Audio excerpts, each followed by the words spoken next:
Tena katika jina la Yesu Kristo, ili tuweze kuendelea kutoka mahali tulipoachia Jumapili iliyopita. Tuliweza kufika mstari wa 10 katika sura ya 22 kitabu cha Matendo ya Mitume. Tulimalizia kwa kuona Yesu Kristo akiambia ndugu yetu Paulo ya kwamba ainuke aelekee Dameski, mahali alikuwa naenda, na atakapofika pale ataambiwa mambo yote ambaye anastahili kuyafanya. Kumbuka ya kwamba alikuwa anaelekea Dameski kwenda akiwa na barua ambazo alikuwa ameandikiwa kutoka kwa makuhani na wazee, aende apelekee waliokuwa wanasimamia masinagogi ili aweze kushika watu ambao walikuwa wakihudhuria ibada katika hayo masinagogi na ambao walikuwa waumini na wafuasi wa kweli wake Yesu Kristo. Alikuwa naenda akiwa na nia na makusudi ya kutesa, ya kuudhi waumini wa kweli wake Yesu Kristo. Lakini sasa tunaona alipokutana naye Yesu Kristo, mipango ikabadilika kutoka kwa kuenda kuudhi na kutesa waumini, ukawa sasa anaenda pale ili aambiwe yale ambaye atakayofanya.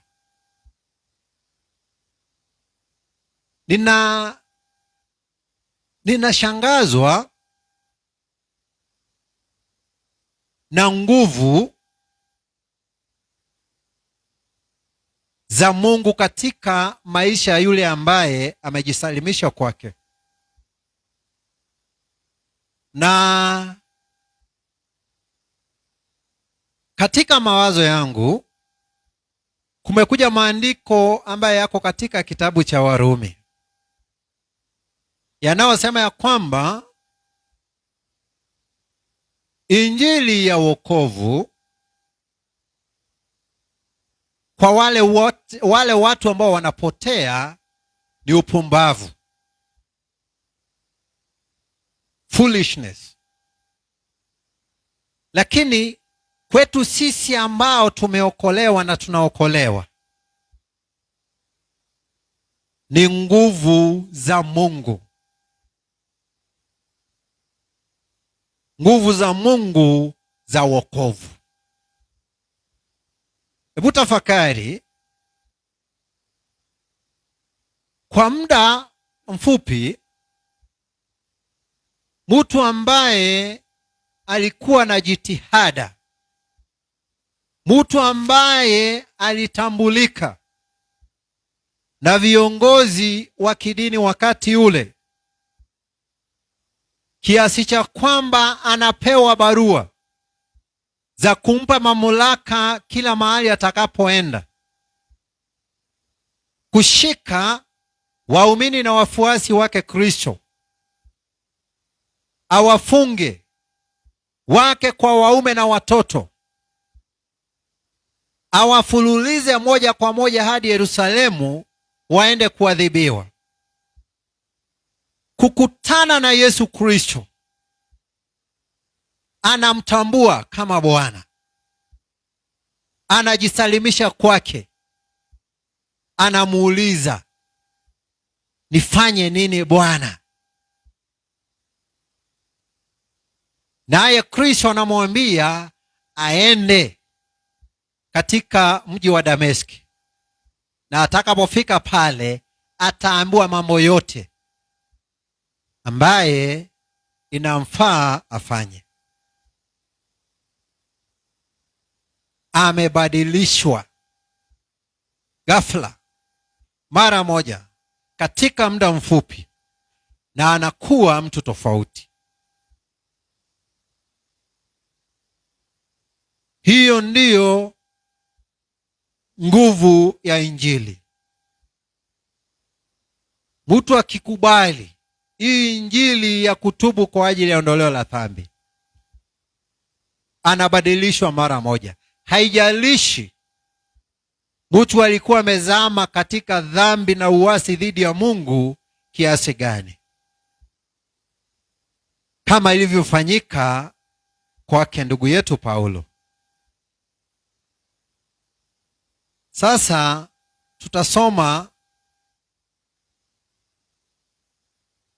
kuanzia mstari wa 11 hadi mstari wa 16 katika sura ya 22 ya kitabu cha Matendo ya Mitume, kisha nitaelezea. Biblia inasema hivi: na nilipokuwa Sioni kwa sababu ya fahari ya nuru ile, nikaongozwa na mikono yao waliokuwa pamoja nami, nikaingia Dameski. Basi mtu mmoja, Anania, mtauwa kwa kuifuata sheria, aliyeshuhudiwa wema na Wayahudi wote waliokaa huko, akanijia, akasimama karibu nami, akaniambia, ndugu yangu Saulo, uone. Nikamuinulia macho yangu saa ile ile, akasema, Mungu wa baba zetu amekuchagua wewe upate kujua mapenzi yake na kumwona yule mwenye haki na kuisikia sauti itokayo katika kinywa chake. Kwa maana utakuwa shahidi wake kwa watu wote, na mambo hayo ulioyaona na kuyasikia. Basi sasa unakawilia nini? Simama, ubatizwe, ukaoshe dhambi zako, ukiliitia jina lake. Haleluya. Sasa hii mistari inatuonyesha Paulo baada ya kupoteza uwezo wake wa kuona, sababu ya utukufu uliokuwa katika ule mwangaza mkuu uliomwangazia kutoka mbinguni. Biblia inasema alisaidiwa kwa kushikwa mkono na watu ambao walikuwa na safiri naye, akaelekezwa mpaka mji wa Dameski. Mstari wa 12 unatuambia kwamba kuna mmoja, mtu wa Myahudi ambaye alikuwa mtauwa, yaani mtu ambaye alikuwa amejitolea katika kumtii na kumfuata Mungu na sheria zake. Na Biblia inasema ya kwamba alishuhudiwa vyema na Wayahudi wote ambao waliishi mahali pale. Kwa hivyo alikuwa Myahudi ambaye ni mcha Mungu. Naye akaja na akasimama mbele yake Paulo na akamwambia, ndugu yangu Paulo, Sauli, pokea uwezo wako wa kuona. Na Biblia inasema ya kwamba wakati huo huo Paulo akaangalia juu na akaona huyo Anania. Kwa hivyo Paulo akarudisha uwezo wake wa kuona. Unaona, alikutana na ukuu na utukufu wake Mungu, akapoteza uwezo wake wa kuona. Naye huyu Mungu akamwambia, inuka, enda Dameski. Utakapofika pale utaambiwa yale ambayo utafanya. Unaona, Mungu amemnyang'anya uwezo wa kuona, amemuagiza mahali ataenda, naye mahali pale alikuwa ameandaa mtu, ndugu yetu Anania, ambaye kupitia kwake Paulo ataweza kurejea ama atapata tena uwezo wake wa kuona. Na nikifikiri haya maneno, ninajiuliza,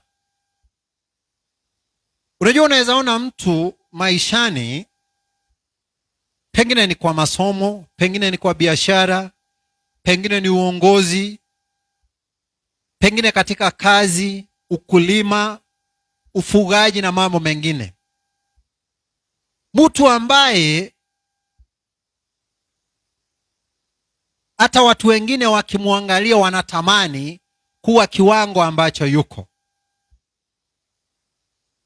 Lakini inafika wakati huyo mtu mambo yote anaporomoka. Anakuwa ni mtu wa kuhurumiwa. Sababu nachukua picha ndugu yetu Paulo.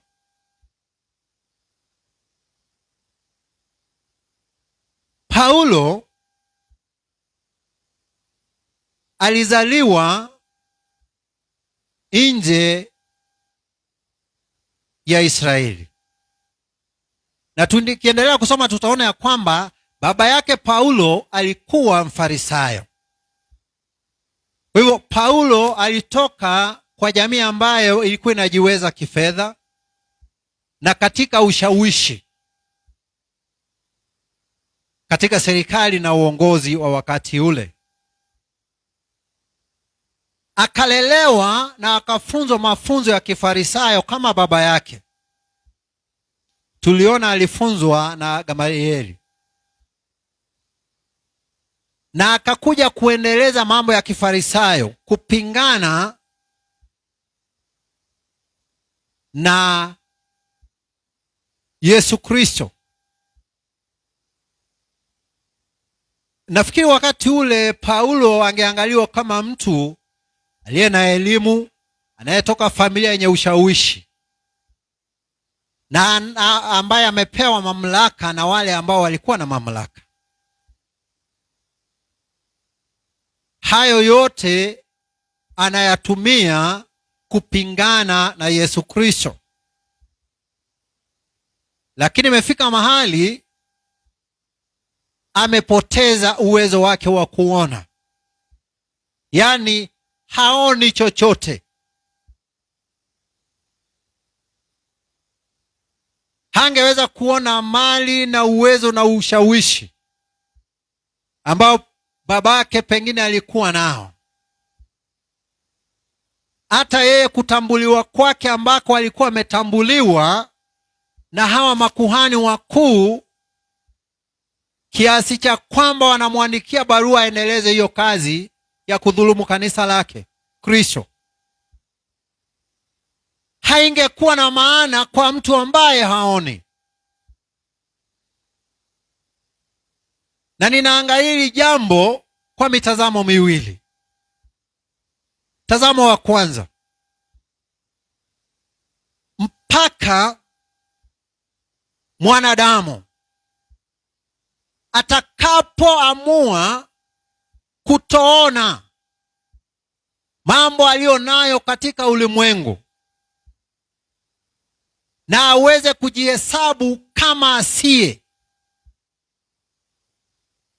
akose kuona mali na uwezo na ushawishi alionao, akose kuyaona hayo mambo na aone Mungu, na amue kujisalimisha kwake Mungu, na awe tayari kutumika naye katika makusudi yake. Mtu kama huyo, mali yake, ushawishi wake na yote ambaye aliyo nayo katika maisha haya hayatakuwa na maana yote mbele zake Mungu.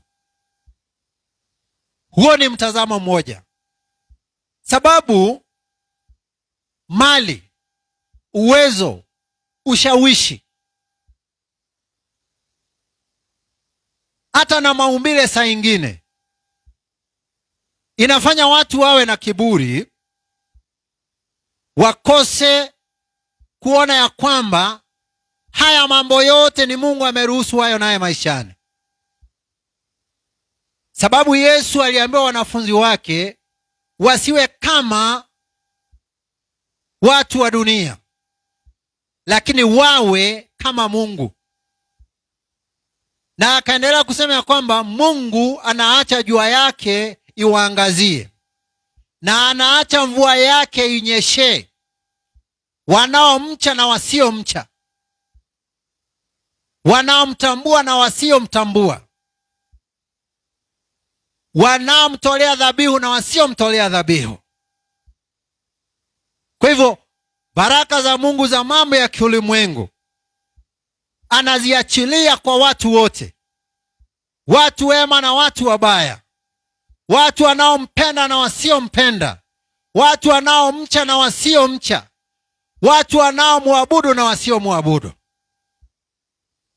Watu wanadanganyika, wanaona kama ni bidii ama juhudi zao. Watu wanadanganyika, wanaona kama ni nguvu zao. Watu wanadanganyika, wanaona ni kama ni elimu yao. Wanakosa kuona Mungu. Hata Sulemani akasema ya kwamba anaomba Mungu, sijiko katika Mithali ama Zaburi, ya kwamba anaomba Mungu asimpe mingi sana zaidi aweze kumsahau Mungu. Kwa hivyo kuna kiwango cha mali ama utajiri mtu anaweza kuwa nacho na amsahau Mungu, atosheke, akose kuona maana ya Mungu. Akaomba hivyo, akasema asipewe mingi sana, asitosheke, akose maana ya Mungu ama akose kudhamini Mungu. Na pia akaomba akaambia Mungu, pia usiache nikuwe maskini kiwango cha kuiba, nisiaibishe jina lako. Unaona, kuna kiwango cha utajiri. Na mimi najua kuna watu wengi ambao wako na mali hawamtambui Mungu sababu ya mali na utajiri walio nao. Sasa mpaka wakati utakapotoa macho yako na malengo yako kwa yale ulio nayo, ukose kuyaona, unyenyekee, ujisalimishe kwa mwongozo wake Mungu, mali na ushawishi huo wote zitakuelekeza jehanamu. Tazamo wa pili. Mungu, sababu ya kupenda wanadamu, na kusudi la Mungu ni kuwa kila mwanadamu aweze kuokolewa. Na Mungu ni mvumilivu, ni mwenye rehema. Saa ingine anaangalia watu wakifanya maovu, sio kwamba hawezi adhibu, Sio kwamba amesahau ya kwamba alisema ataadhibu, lakini ni sababu anatazamia watu wote waweze kutubu. Sasa wakati mwingine, kama hiyo mali, ushawishi, nyadhifa ama nafasi, Mungu akiona ndio inakupeleka mbali sana naye, anaweza kukuondolea. Kama ni biashara, inaweza anguka. Kama ni kazi, unaweza futwa. Kama ni kulima, tunalima, anaweza sema tutavuna. Sababu saa ingine naye watu wakishiba wanakuwa na kiburi, vile ambavyo alifanyia Paulo. Alimshusha kutoka mahali pa juu ambapo alikuwa mpaka chini, mahali pa kushikwa mkono na kuelekezwa. Hakuna kitu angeweza kujifanyia. Na tunaona wakati alipata Anania, alimwambia, Mungu wa baba zetu amekuchagua wewe ili uweze kujua mapenzi na kusudi yake, na ili uweze kumwona huyo mwenye haki, na ili uweze kusikia sauti ya kinywa chake. Unajua, saa ingine ni vizuri kujiuliza. Unaona, Paulo alikuwa mtumishi wa Mungu. Hata wakati alikuwa anatesa kanisa lake Kristo, Mungu alikuwa anajua huyu atakuja kuwa mtumishi wangu. Lakini naye Paulo amedanganyika na mambo ya dini. Anadanganyika ya kwamba anahudumia Mungu katika dini. Kumbe alikuwa anafanya kazi kinyume, ama alikuwa anapingana na Mungu. Naye sasa Mungu akaona huyu mtu, jambo hili lisipomfanyikia, ataendelea tu kupotea katika dini na dhehebu, akijiambia ya kwamba mimi ndiye anatumikia. Ndio sababu akakutana na yeye, akapatwa na upofu, ili aweze kumtambua Mungu na kujisalimisha kwake. Wewe jiulize, unaweza kuwa unapitia mambo mengi, shida mingi, matatizo mengi. Jiulize na uambie Mungu aweze kukufahamisha na kukueleza.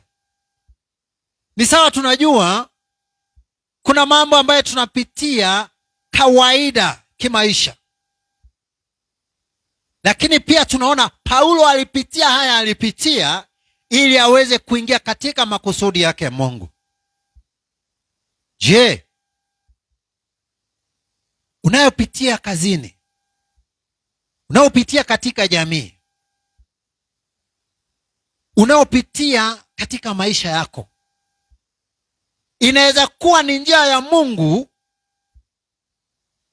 ya kukushusha chini ili uweze kubadilika, uingiane na makusudi na malengo ya Mungu maishani mwako?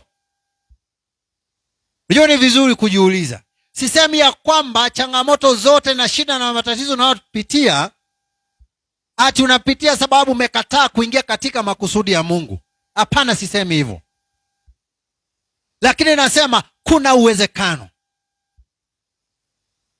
Kuna uwezekano ya kwamba unapitia unayopitia sababu wewe ni mtumishi wa Mungu, na umekataa kuingia katika malengo na makusudi yake Mungu. Hilo ni jambo linawezekana. Wewe uliza Mungu, mwambie akusaidie kufahamu unayopitia. Kama unapitia ikiwa njia ya Mungu ya kukugeuza na kukuingiza katika malengo na kusudi zake katika kazi yake. Vizuri kujiuliza.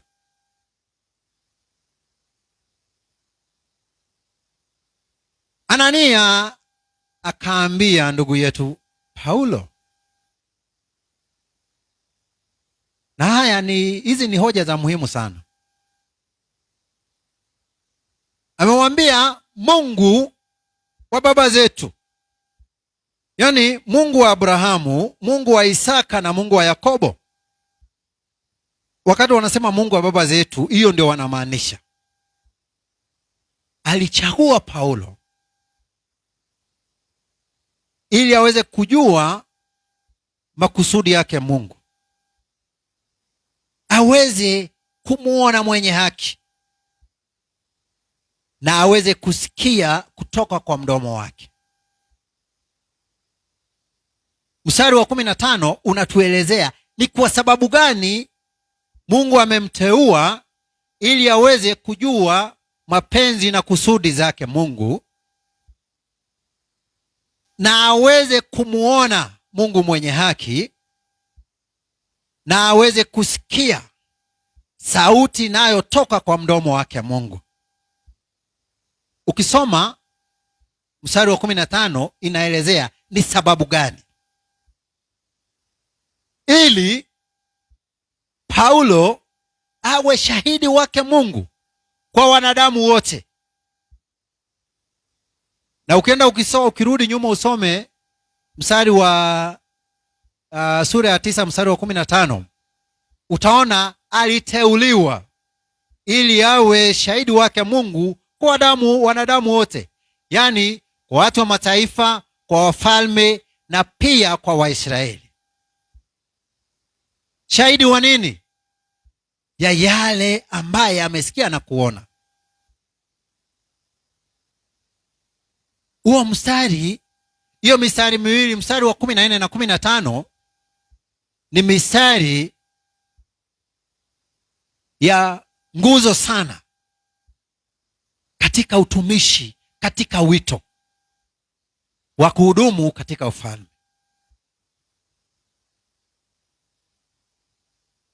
Mpaka yani ndio uwe mtu ambaye anafanya kazi ya Mungu kwa njia ambaye inaambatana na mapenzi na kusudi zake Mungu, lazima hiyo mistari miwili iwe imefanyika maishani mwako.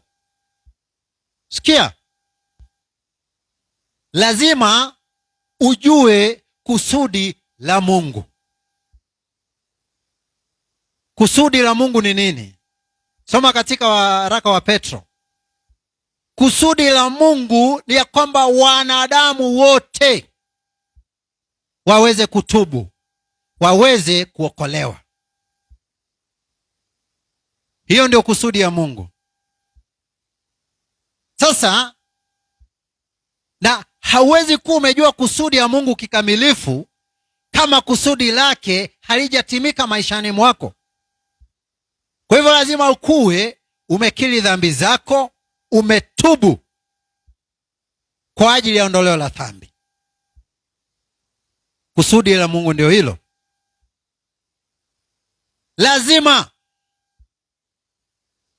uwe umekutana, umemuona huyo mwenye haki, sio kwa haya macho. Unajua, mtu ambaye ameona kitu ana ushuhuda wake, ya kwamba nimeona gari la mtu fulani, nambari yake ya usajili ni hii, rangi yake ni hii, na ni muundo huu. Kwa hivyo lazima ukue unajua huyu mwenye haki. Na tunasema, Biblia inasema ya kwamba ni kwa imani. Kama mimi, na itakana ikuwe hivyo kwa kila Mkristo kamili. Mimi najua Mungu, sababu naamini anadumu ndani yangu kwa njia ya Roho Mtakatifu. Ninajua Mungu sababu alikuja kwangu kwa njia ya Injili, nikamsikiza na nikaamini, nikatubu dhambi zangu, nikafanywa mwenye haki machoni mwake. Kwa hivyo nimemuona kwa imani, nimemshuhudia huyo mwenye haki maishani mwangu, sababu amenifanya haki na sababu anadumu ndani yangu. Kwa hivyo lazima uwe umejua makusudi yake Mungu. Lazima uwe umemuona.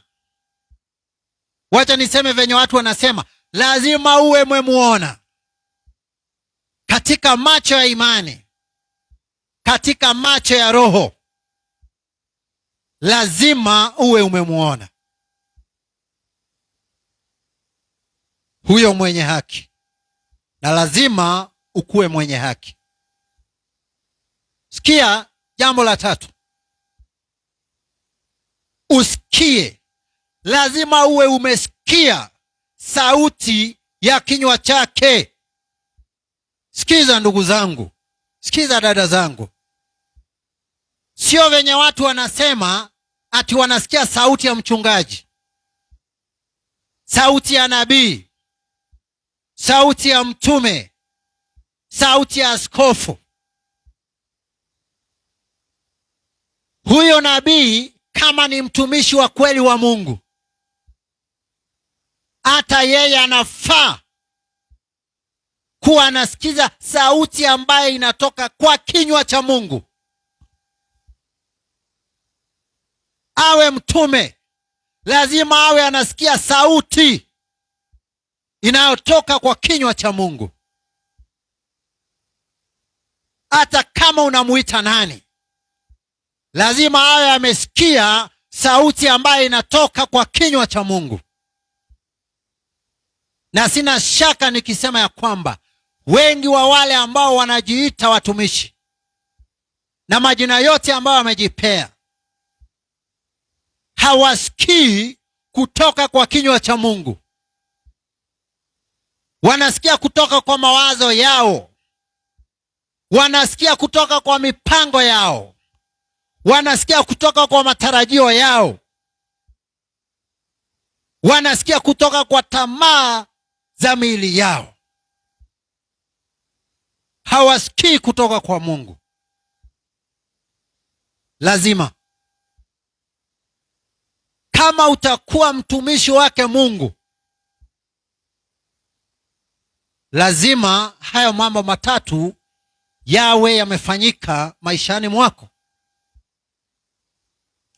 Lazima uwe umemtumwa naye Mungu. Wengi wamejituma sababu ya tamaa zao. Unapata mtu sababu anaona uhubiri ndio unaonekana sana, ama ni nafasi ambaye mtu anaweza kula sana. Unapata pengine mtu aliitwa kuwa asha, lakini anakataa. Anasema atakuwa mhubiri, anajibandika kuwa nabii ili apate faida ambazo anaona hao watu wanapata. Karama za Roho Mtakatifu ni aina aina, na ndiposa Paulo akapeana kanisa kama mfano wa mwili. Kila kila mmoja wetu ni kiungo tofauti tofauti katika mwili. Hata vile viungo ambavyo ni vya aibu sana kuonekana ama kutajwa ni viungo vya mwili. Vile vile waumini na washirika tuko namna hiyo. Kama Mungu amekuita, amekufanya kuwa kiungo ambacho ni cha aibu na akionekane na kinadharauliwa, kubali. Na Paulo akasema kweli viungo ambavyo vinaonekana na vinaheshimika vinatambulika, lakini sio za muhimu kuliko vile viungo vingine. Shida ni kuwa kila mtu anataka kuwa kichwa, kila mtu anataka kuwa mdomo, kila mtu anataka kuwa shingo, kila mtu anataka kuwa kiungo ambacho kiko juu na kinaonekana. Lakini kuna viungo vingine havionekani na ni vya maana sana katika mwili wa mwanadamu, katika mwili wa Kristo. Mimi najua hakuna mtu anaweza kuwa matumbo, anaweza furahia kuwa matumbo katika mwili, sababu sote tunajua. Na sehemu zingine tuseme sana hii inaitwa digestive system.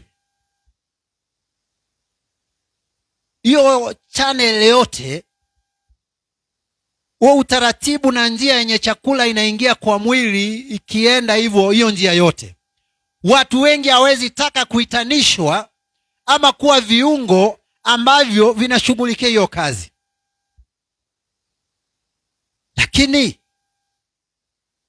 mtu hawezi kuwa mtu kama huo utaratibu na njia ya chakula haifanyi kutoka mwanzo mpaka mwisho. Mtu wakati yako na njaa ya siku nyingi, anakosa uwezo mpaka wa kuona. Anaanza kuona vitu havionekani vizuri. Hata roho inakosa nguvu ya kupiga. Hiyo nguvu ambaye mwili unatumia inatokana na huo utaratibu, hiyo njia ambayo Mungu aliumba ya vyakula na vinywaji. Lakini watu wengi hawataki.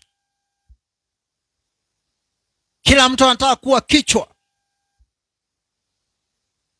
sababu kinaonekana na hakina kazi mingi, wakijiambia. Watu wengi hawataki kuwa mikono, sababu inafanya kazi na inachoka. Watu wengi hawataki kuwa miguu. Kila mtu anataka kuwa kichwa. Ndio hapa Biblia inasema ya kwamba Paulo alichaguliwa na Mungu ili aweze kusikia sauti inayo kutoka kwa mdomo wake Mungu. Na hiyo sauti ilimwambia, wewe ni shahidi wangu, wewe ni mtume, ninakutuma kwa watu wa mataifa, kwa wafalme na kwa watoto wa Israeli.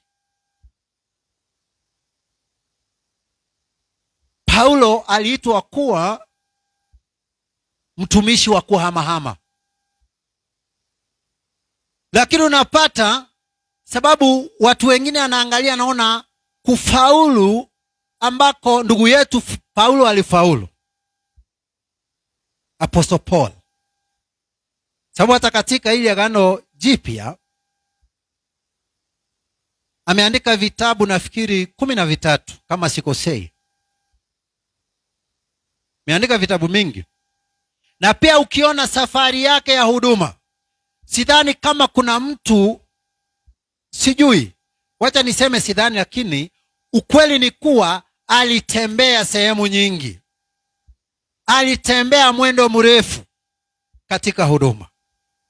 Sasa wewe unafurahishwa na hilo jina mtume, apostle. Unajiita apostle na uko mji mmoja, hautembei, hauzunguki, sababu unapenda yale mambo ambaye yanashikanishwa na ndugu yetu mtume Paulo. Unajiitanisha lakini haufanyi vile ambavyo Paulo alifanya. Paulo, sauti iliyotoka kwa kinywa cha Mungu ilimwambia yeye atakuwa mshahidi wake Mungu kwa watu wa mataifa. Kwa hivyo ni kutoka hapa kwenda kule kwingine. Na wafalme, unajua wakati inaongea kuhusu wafalme ni kama kusema marais. Kama umetumwa kwa marais, unajua kila nchi iko na rais mmoja, kumaanisha ni kutoka kwa hii nchi kwenda nchi nyingine. Sasa wewe sikiza sauti ya Mungu inasema nini kuhusu wewe ni nani. Paulo akaambiwa, Mungu amekuchagua ukuwe shahidi wake kwa watu wote, watu wa mataifa, wafalme na watoto ama wana wa Israeli. Yaani wana wa Israeli ambao walikuwa wanaishi nje ya Israeli. Na katika mwisho huyo mstari wa 15 Biblia inasema ni kushuhudia nini?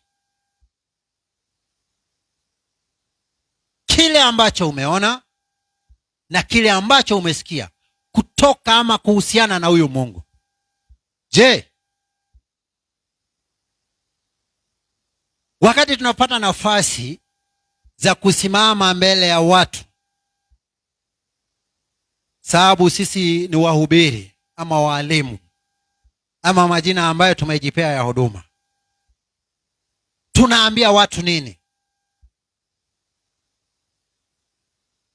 Tunaambia watu kuhusu yale yanayotokana na Mungu, ama tunaambia watu yale mambo ambayo yanatokana na sisi, ama yale ambaye wanataka kusikia? Na jambo la hofu ni kuwa katika sehemu nyingi ambazo watu wanakusanyika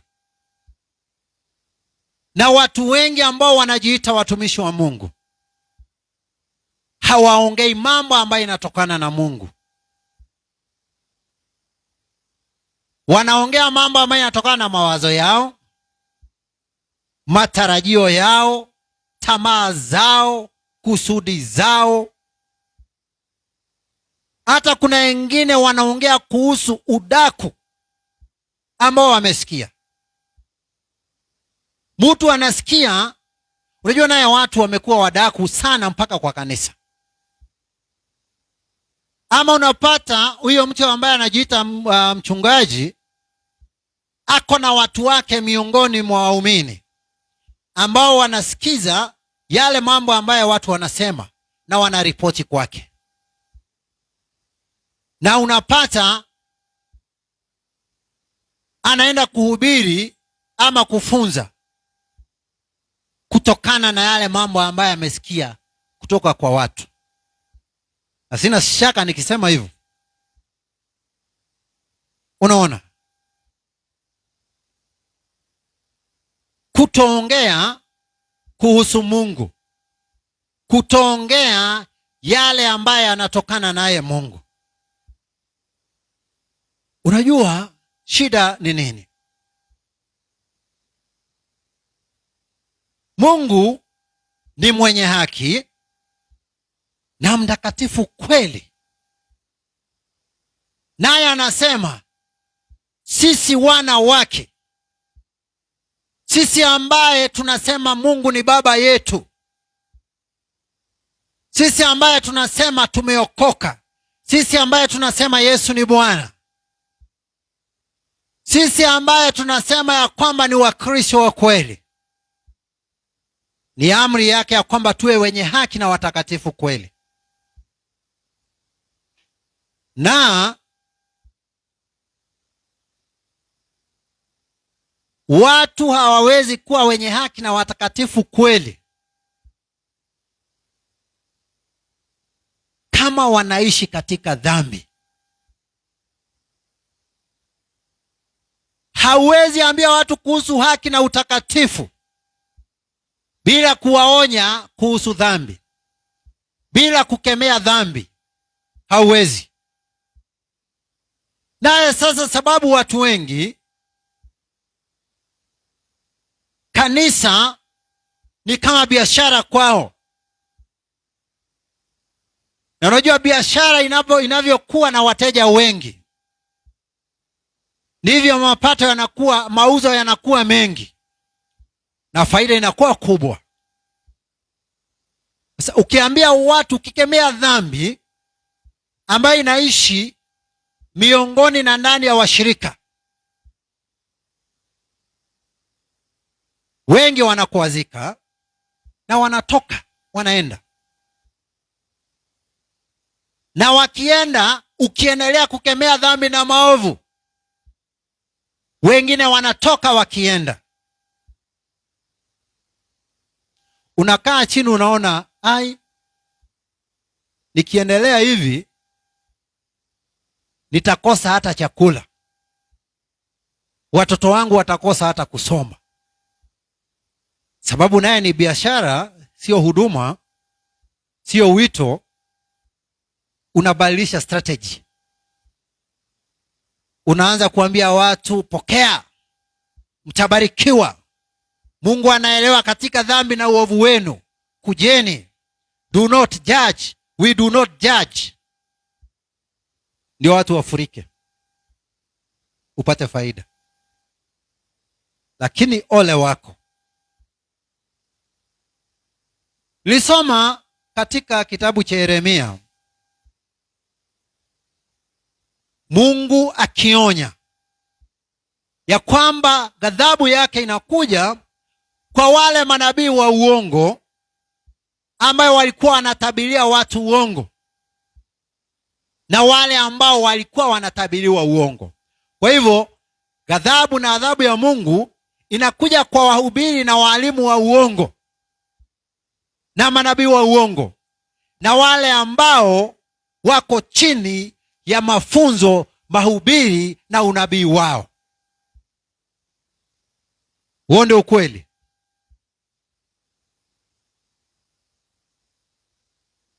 Sisi kama watumishi wa Mungu wa kweli,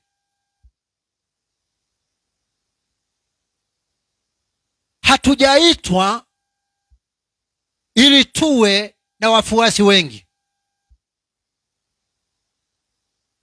Hakika hata hatujaitwa kuwa na wafuasi. Tumeitwa kuelekeza watu kwake Kristo.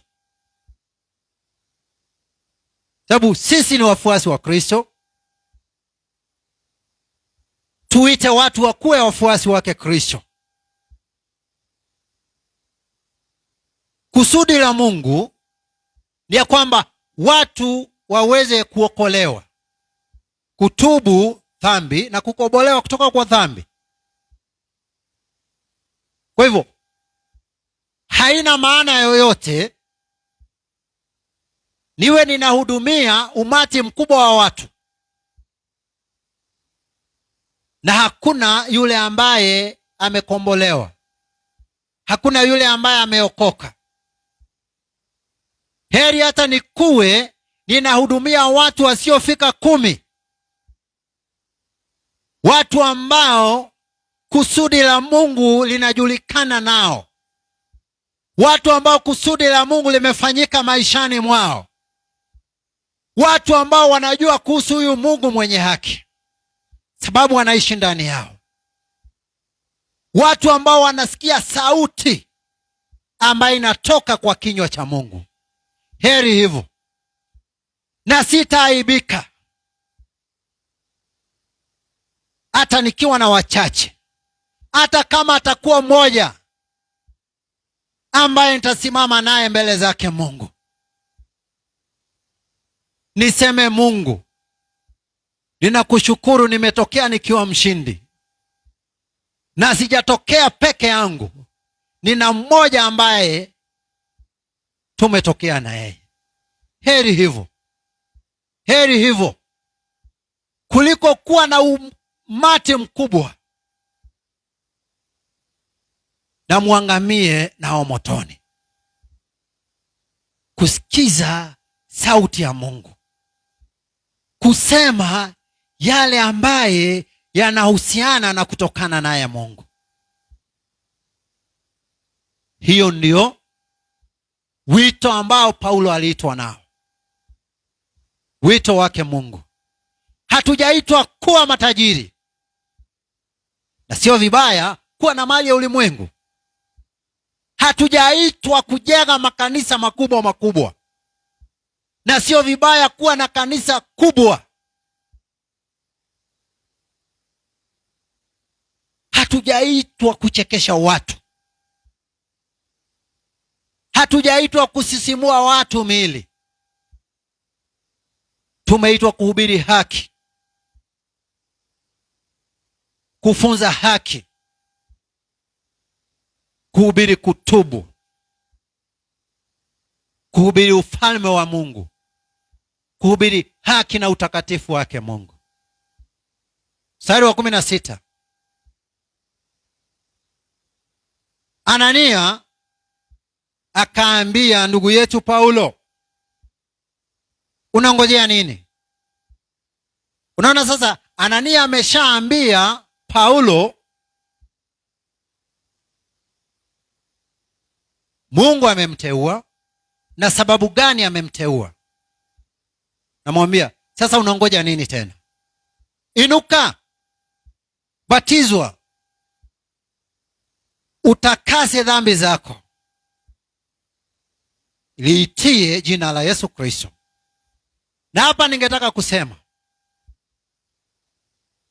unajua sasa, atijua Anania aliambia Paulo, inuka, batizwa, uoshe dhambi zako. Unajua watu hufikiria ya kwamba ukibatizwa dhambi zako zimeoshwa. Maji hayaoshi dhambi. Tukirudi katika Mathayo sura ya 3 mstari wa 11, nafikiri Yohana Mbatizaji alipokuwa akibatiza watu waliwaambia, ninawabatiza kama ishara ya kwamba mmetubu. Na hapo mbeleni alipoona Mafarisayo na Masadukayo wakikuja kubatizwa, aliwaambia, nyinyi kizao cha nyoka, nani amewadanganya kwamba mtakwepa hukumu ya Mungu ijayo? Sababu walikuwa nakuja kubatizwa, lakini hawakuwa wametubu, bado walikuwa katika dhambi zao. Sasa hapa Anania anaambia Paulo, inuka, ubatizwe, yani kama ishara ya kwamba dhambi zako zimeoshwa. Kile ambacho kinatakasa watu kutokana na dhambi ni damu ya Yesu Kristo. Kupitia kukiri dhambi zetu na kutubu na kukata kauli ya kwamba tumeachana na dhambi na uovu na uasi dhidi yake Mungu, na sasa tumeamini, tumetakaswa na tumejisalimisha kwake Mungu atuwezeshe kwenenda katika njia zilizo haki na takatifu machoni mwake Mungu. Umeona? Wengi wamedanganyika ya kwamba sababu nilibatizwa, dhambi zangu zilioshwa. Na wengine wanadanganyika, wanasema kama nilibatizwa, ubatizo ati unaosha dhambi zangu mpaka za baadaye. Hakuna, ni ishara. Unaweza batizwa hata na yule mtumishi mkubwa kabisa. Unaweza enda kubatizwa hata Israeli. Unaweza enda kubatizwa hata Siloamu ama Bethsaida. Unaweza enda kubatizwa hata Mombasa. Lakini kama haujakiri ya kwamba wewe ni mwenye dhambi, kama hujatubu dhambi zako, kama hujaamini ya kwamba Yesu Kristo alikufa msalabani kwa ajili ya ondoleo la dhambi zako na za ulimwengu mzima, na kama hautajisalimisha kwake Kristo baada ya kuachana na njia za dhambi ili akuongoze katika njia za haki na utakatifu, haijalishi ni wapi ama ni aina gani ya ubatizo, ni bure na hauna maana. Huo mstari wa 16 ukiisha, Paulo anaambiwa ukiliitia jina la Yesu Kristo. Kwa hivyo hakuna utakaso kutokana na dhambi bila kuliitia jina la Yesu Kristo. Hakuna. Hata upite chini ya bendera, bila Kristo bado uko kwa dhambi zako. Hata ufanye nini zenye watu wanafanya, bila Yesu Kristo, batizo wako ni bure. Na niseme hivi, kuna mafunzo potovu, sijui yanatoka wapi, ingawa naona inatokana na wale zile dini na madhehebu ambazo wanasisitiza sana kuhusu kubatizwa. Yaani kubatizwa inakuwa ni kama, unajua, kitu ambacho kinachukua nafasi ya Mungu katika maisha ya mwanadamu ni sanamu, ni idol. Tunajua ya kwamba Mungu Mwana ambaye ni Yesu Kristo ndiyo anasamehe na kutakaza watu kutokana na dhambi. Sasa wakati unakuja kusema ya kwamba ubatizo ndio unatakaza watu kutokana na dhambi, huo ubatizo unaupeana kama sanamu kwa wale ambao unafunza hayo mafunzo. Na mimi huwa nauliza watu hivi, tuseme nimekuja, nimesikia mahubiri ya kweli,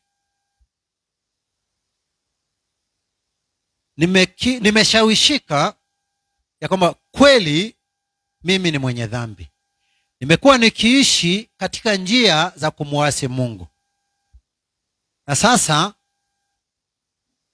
nimeamua nitubu dhambi zangu, niachane na njia zangu za dhambi, na niamini Kristo kama Bwana na kiongozi maishani mwangu.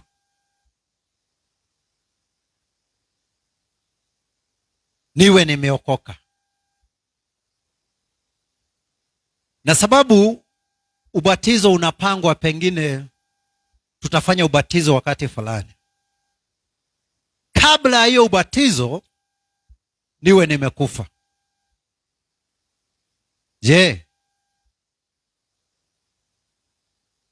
nitaenda mbinguni? Hilo swali ni rahisi. Biblia inasema, hata Yesu alisema, mimi ndimi njia, ukweli na uzima. Hakuna atakayefika kwa Mungu Baba bila kupitia kwangu Kristo. Na mahali pengine nafikiri katika Warumi, sijui kama ni 14 ama ni ngapi, inasema ya kwamba ufalme wa Mungu sio mambo ya vyakula na vinywaji, ni mambo ya haki na utakatifu. Naendelea kusema ya kwamba bila haki na utakatifu hakuna yule atakayemwona Mungu. Kwa hivyo kama nitakufa nikiwa mwenye haki na mtakatifu machoni mwangu kupitia kwa Kristo, hata kama sitakuwa nimebatizwa, sio sababu ya kukataa, ni sababu nilikufa kabla ya nibatizwe, naenda mbinguni. Ninasema hivyo kwa wale watu wanachukua ishara, wanazitilia maanani kuliko kile ambacho hiyo ishara inaashiria. Mfano mzuri ni pete. Pete ni ishara ya kwamba mtu ameoa ama ameolewa. Kuna watu ambao wanavaa pete lakini hajaolewa, na kuna wengine ambao wameolewa na hawavai pete. Ni uamuzi wa mtu, lakini haimaanishi kama ninavaa pete na sijaolewa ati nimeolewa ama nimeoa. Na pia haimaanishi ya kwamba kama ninavaa pete na sijaoa ama sijaolewa ati nimeoa ama kuolewa. Kile ambacho kinaashiriwa na hiyo ishara ni cha maana kuliko ishara. Kukombolewa kutokana na dhambi, kufanyika kiumbe kipya katika Kristo, kubadilika kutokana na muasi dhidi ya Mungu na kuwa mtumishi wa haki wake Mungu, ni vya maana sana kuliko ubatizo. Heri niwe sijabatizwa na mimi ni kiumbe kipya katika Kristo na nimekombolewa katika dhambi, ninaishi na tumaini la umilele, kuliko nibatizwe na hayo mambo hayako maishani mwangu. Nashukuru Mungu sababu ya umbali ambao tumeweza kufika siku ya leo. Tutamatishia hapo mpaka Jumapili ijayo, na jina la Yesu na lisifiwe.